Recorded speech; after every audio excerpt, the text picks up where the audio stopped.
God's Hookups television show. This is Dr. Barbara Young, your host, and this is a show that features up-close and personal interviews with guests from all walks of life who share their stories about unexplainable blessings, successful events, and extraordinary miracles and encounters that can only be of God's hookup.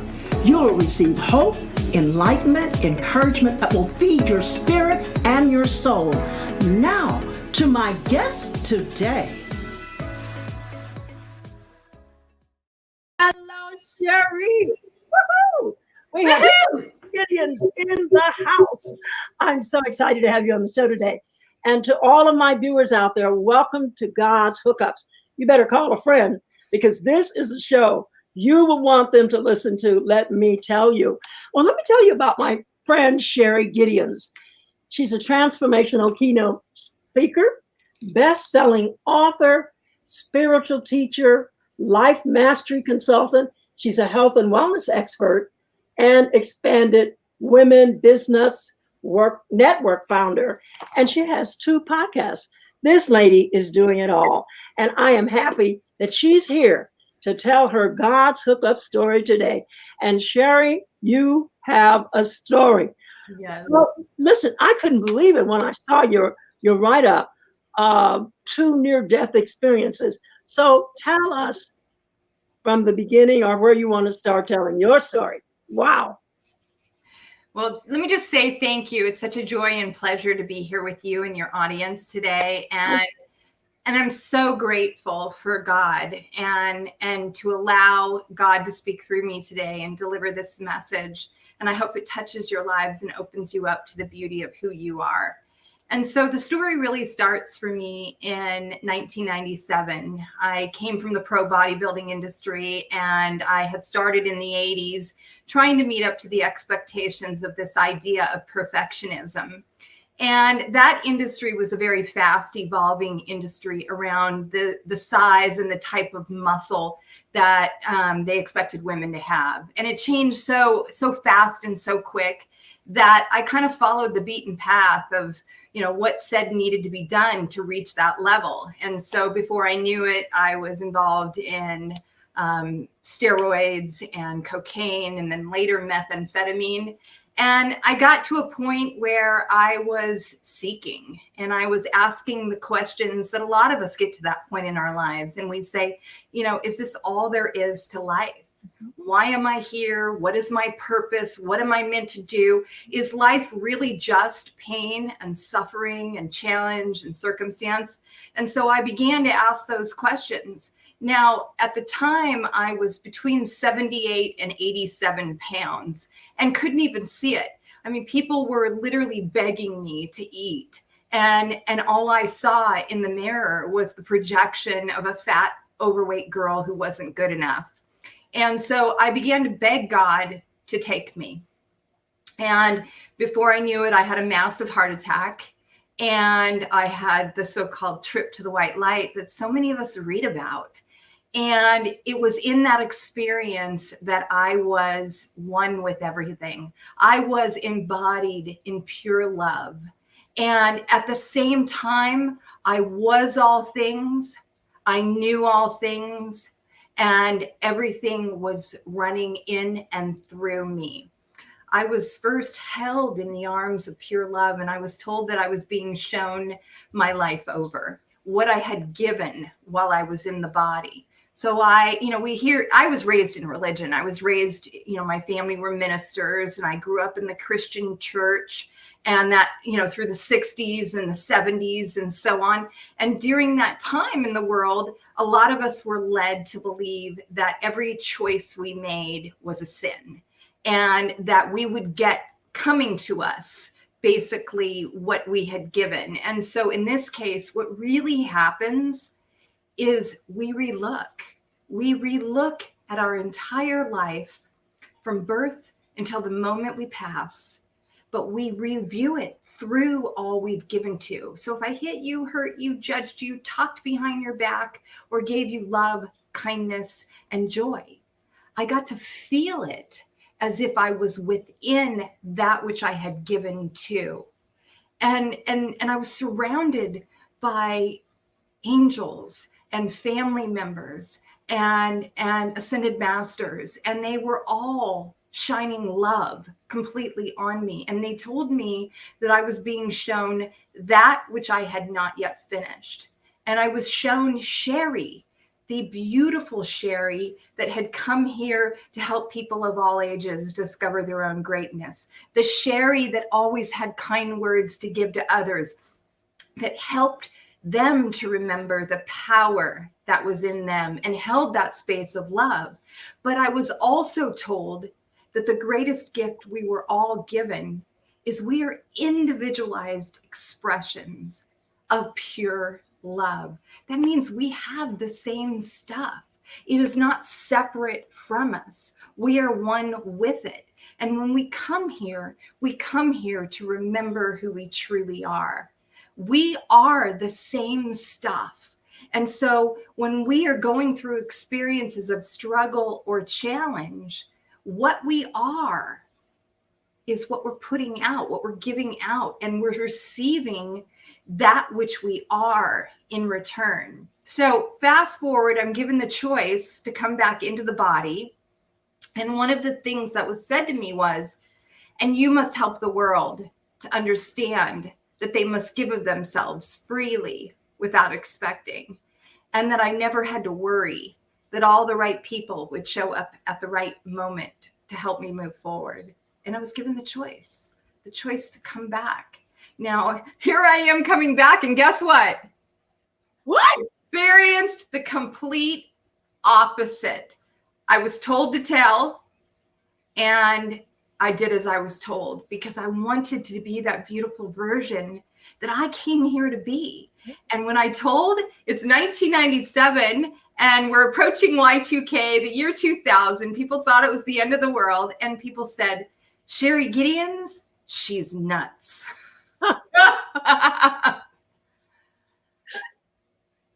You know. How did you respond to that, Sherry? Who I came to be. I wanted to be here more than anything in the world. And I was more willing to have faith in God and to trust, no matter what the appearance showed up in my life. People were like laughing at me and vilifying me and spitting on me. It was kind of the story of Job. You know, I had this vision with God and I was given the gift of life. And I'm back here and I'm experiencing the opposite. And at first I thought that I had been tricked. I thought God had tricked me. But then what I realized was when I would let go and I would trust, the right people, the right opportunities, the right channels would show up in the moment and deliver to me whatever I needed. That's wonderful. Yeah. Yeah. And the crazy thing is that, see, listen, here is each of us. And we come here to the planet and we don't realize that we have volition. We have choice. And if you go back to so many of the messages from Jesus, Jesus said to us, he said, ye are gods and you will do more. You will do what I have done and more. And yet we keep trying to push that off as either blasphemy or we try to push it off as, you know, not true. And the truth of it is I realize now 24 years later that as I have surrendered and embodied that belief and embodied that truth and begun to literally only live in today, in the now, and going through the moments of today, being more from wholeness, being more from love, choosing it. And that's what happens within all of us. All of us has the absolute power within us to unite with this loving source, this God that is within every single thing that exists, and to be that and to shine that light. So Sherry, you had not only one death experience, but you get a second death experience. How did that come about? And what was the time lapse or the time period between your first death experience and the second? So 1997 was the first one. And 2004, August 6th, 2004 was the second one. I had actually it was 1 week after the 6th, because on the 6th of August, I delivered twins right before 40. Oh, wow. Yeah. And it was so funny because I was literally the fittest patient that my doctor had ever had. I mean, I owned a health club, so I taught classes, and he said I was the fittest patient he had ever had. So about 2 weeks before delivery, all of a sudden I swelled up like a tomato that you could stick a pin in. Yeah, it was like, and at first they said, well, it's not toxemia, it's not preeclampsia, because if that was the case, then you would have gotten that in the first trimester. Right. And so the doctor said, well, we don't know what it is. And of course they ran tests and fetal, heart monitors on both babies and stuff. And so fast forward to delivery day, I ended up having to have a C-section. And it was after this experience, about 6 hours later, they discovered that one of my twins was born without a throat. And that, what? Yeah, she was born without a throat. So she had a box right here, and everything from here down her esophagus grew to her lungs. She had hemivertebrae, which are half vertebrae. You and I have full vertebrae throughout our entire spine. She was born with half ones in the upper shoulders, the upper thoracics. She was born with an extra rib, and she was born with hemivertebrae in the lower lumbar. And so they said that somewhere in the development process, when you're in the first 6 to 8 weeks of gestation, they call it an anomaly. And they said that somewhere she stopped growing, and they call it divine intervention, or, whatever they call it. They said that somewhere she began to grow again, and the development process picked up again. I mean, it's so crazy, but they call it an anomaly. It's really, because they can't explain it. Mm-hmm. So in this case, I was very fortunate to, one of my very first mentors that I attracted into my life was Reverend Michael Beckwith from the movie The Secret. Oh, yeah. Uh-huh. And then later on, I became a licensed spiritual practitioner myself. But part of that process is learning how to speak your word, learning how to align with the truth that is within all of us. So in this case, they came back and they said that my daughter was going to need a heart transplant. And, of course, they give you all the worst case scenarios, and so in this case, I said to the doctor, I said, she's going to be fine. And so I began to speak my word. I began to recognize that there was only one power, and that power was God. And then I aligned with that power, that knowing fully that it was within me and it was within Haley too. And then I began to speak my word, that I know within this child is whole, perfect, and complete, that every artery within her body works at its perfect harmony, that her throat is reconnected and she is living with ease and grace. And I expressed my gratitude to know this truth, but then I released it to the action of God, and I allowed God to take care of the how. And I just said, and so it is. And I knew it was already true. And so they come back and they said that they got the best case scenario. They said that the esophagus was attached to the lungs. They detached that, and that the esophagus was long enough to reattach it to the throat. And so, fast forward to today, here's the beauty of it. You would not know a thing that I'm telling you right now unless I told you, because Haley, here's the miraculous part. Reattached it. They said she may never eat, well. She eats like more than all of us, And then on top of that, they said that she would have issues with back and all this. One of her legs is crazy, but she has nothing wrong. This is so crazy, you guys. And then nothing wrong. Well, you want to hear the really amazing part is, so here I have a massive heart attack 1 week after that. You have a heart attack after her 1 week after delivery. And guess what happens? So I go to the white light again. And this time God said to me, you know who you are. You know the message you're meant to bring back to the world. And you're to go back and deliver that message to the world, that we are all whole, perfect, and complete, Yes. united in oneness. And so what ends up happening, the doctor comes in and he says, you have between 32 and 37% heart function. He says, you're going to be on your back for 6 months waiting for a heart transplant. If you don't get a heart transplant, you could die. He says, you'll never exercise again. And I looked at him and I said to him, yep. It's doom and gloom. Yeah. And I looked at him and you know what I said? I said, I will heal to 100%. And he looks at me and he says, I'm a believer in positivity. He says, but we need to look at this realistically. He says, you are sick, very sick. And he says, you need a heart transplant. And I said to him, I said, listen, I'm going to show you what's possible when you only know the truth, when you surrender and you allow the truth to be demonstrated in physical reality.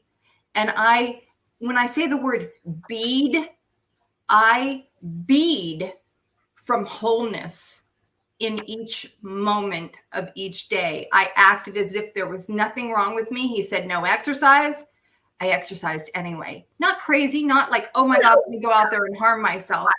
But I did it anyway. When people wanted to have a conversation about illness or disease, I said, how about we talk about how I'm going to outweigh the odds, how I'm going to persevere, how I'm going to win. Yeah. It's about winning. Yeah. And guess what? I went into my imagination and I would imagine every single day the arteries flowing perfectly, the heart pumping perfectly. I would see me smiling with a Cheshire cat grin and being from that place of knowing and allowing and trusting. And 3 years later, he called me into the doctor's office and he says, listen, have a seat. And he sits me down and he says, when you very first told me what you told me, that we all have the ability to heal instantaneously, he says, I thought this is a bunch of crap. And he says, I thought, oh my God, this girl is out there. Yeah, she's just. Yeah, he literally told me that. And he says, but what I've come to understand about you, he says, is that you were so playful and so over the top and so fun. And he says, and what I realized is you taught me how to be this in myself and how to believe this. Because he told me, he says, listen, he says, when you first came into my life, he says, all the patients that came to me in the hospital, he says, I was all like, oh my God, they're sick. And I'm treating them from the appearance of sickness. He says, but what you taught me is how to turn away from the appearance of sickness and how to go inward and how to only identify inward from your belief in wholeness. And because you were attached to that belief inward, your belief projected that outward. And he says, you're healed to 100%. And now today, listen, that was in 2004. Today, they can't show signs of me having had any heart attacks. And I've had 2. Sherry, really demonstrated the power of God, but also the power of knowing, a mindset. You have to know. I remember, Pastor, you got to know that you know that you know that you know that you know. Yes. And the truth will set you free. That's right. The truth. And you found the truth. I mean, but the experience of having 2 near-death experiences, I mean, you didn't, we don't ask God why. He told me never ask him why. He said, ask me what questions, not why questions. What must I do? Mm-hmm. Did you ever question at any time? Well, let's face it, I'm human like the rest. And there were moments, honestly, part of my struggle is that I am a giving person. And, part of the reason we get sick and we go through experiences of illness or the appearance of dis-ease in the body is our attachment to the opposite, the contrast, our attachment to the illusions that are going on inside of us unconsciously and consciously, whether it's our judgment towards ourselves or other people.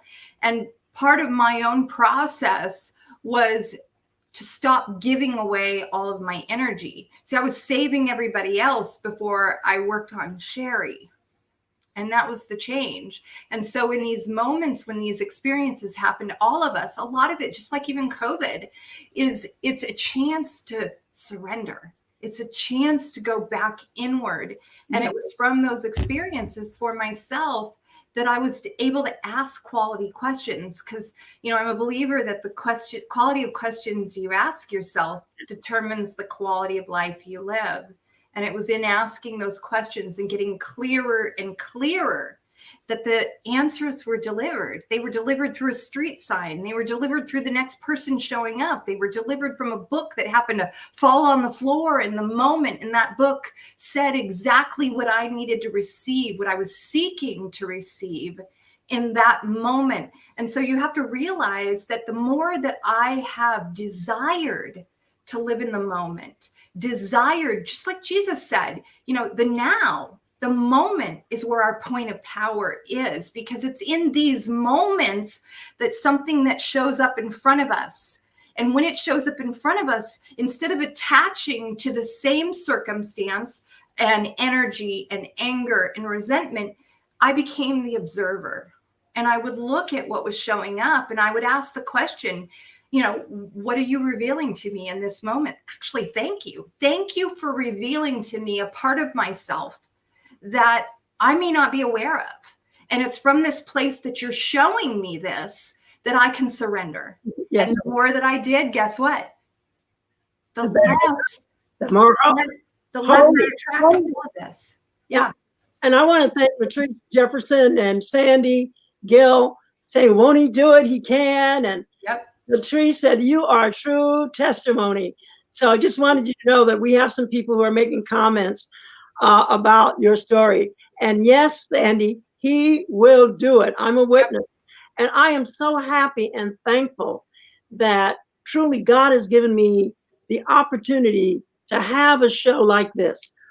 Where people like you, and you've been on stage, you have a podcast, you're not always preaching God and you're not, religion, but you're living it. You're a living testimony, Sherry.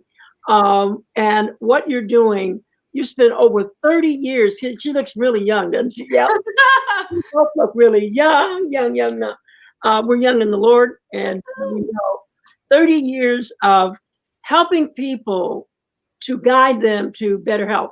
Now, when I don't like the word pivot, I'm tired of hearing the word pivot. I know. but you made what I like to say, a transformational change in your life. You have the twins, you've seen the miracles, you've experienced them. How did you translate that into a business model, so to speak? Because you started, helping individuals and to live better health. Were people very receptive? Or did you have some of the people who were like, I don't know, this religion? Because people tend to think religion rather than relationship, that God wants relationship with us. Well, and that's really where, you said the perfect word. And that's what I always share with everybody is that each of us are seekers at some level. And that what we're seeking is always seeking us.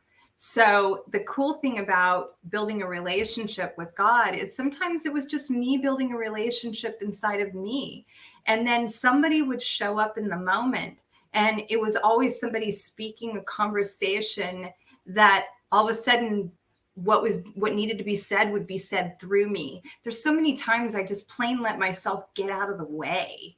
And I just allow the Spirit to speak through me. It's funny, years ago, I toasted the new year with Oprah Winfrey in 2011. I got invited to be part of the release of the OWN network. And something she said was so pivotal. And that was, she said that when she very first started out, she was, African-American woman, overweight. She was trying to figure out what her message was, but she began to ask the question, not even ask, just seek to be a vehicle to be expressed through.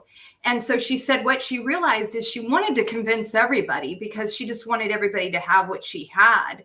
But she got to the point where she realized that she wasn't here to convince people, that she was here to just be a messenger to be spoken through. And that's what I do. I just let myself be used. Well, I love that, Sherry, about you. And truly, your light shines through. Because when I first met you and in our little group, I said, there's something about her, and it just shines through. You are what you are. And if you have the Spirit of the Lord in you, it shows through. I Mhm. can't thank you enough for being on the show today and being so authentic with your experiences and the near-death experiences, and really, and there are more and more stories that are coming out that are people are now feeling, I guess, freer to be able to share. And this is a platform that has been provided. God told me to, and He gave me the word God's hookups, because I didn't know hookup had another connotation to it. I love that.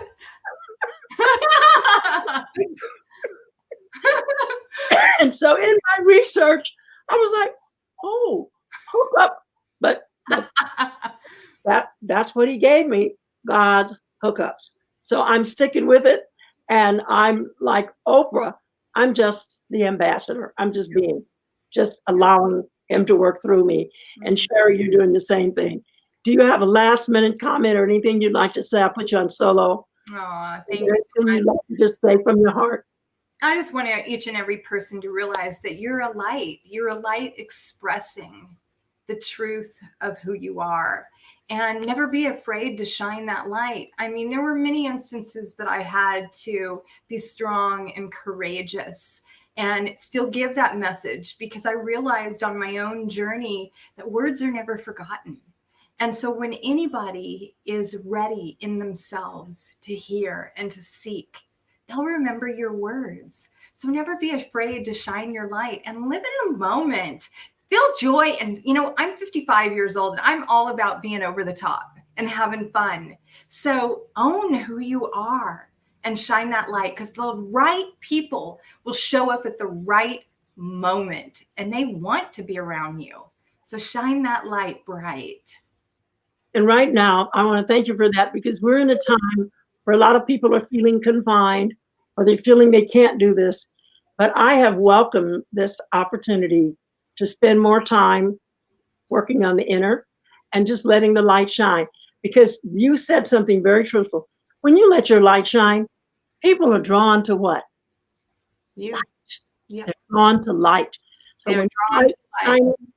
the right people will show up at the right time when you need them in your life. And I know many of my viewers out there are probably saying, amen, amen.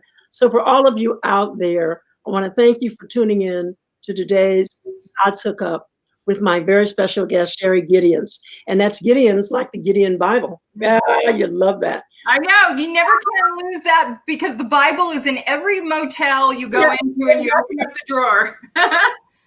So anyway, we want to say goodbye to my listeners. Tune in next Friday, because we have, well, actually tune in at 2:30. Wow, we've got another good friend of Sherry and mine who's going to be on, Mel Mason. Oh my God, you've got to listen to her story. Oh, yeah. On at 2:30 this afternoon. So tell your friends, please tune back in to God's Hookups at 2:30. So bye-bye, and I want all of you out there. Remember, Sherry and I said, keep your light shining. Yep. Shine, shine, shine. And we'll see you next week. And my pastor, Bishop Blake, always says, I see you in the future, and you look much better than you do right now. So God bless all of you.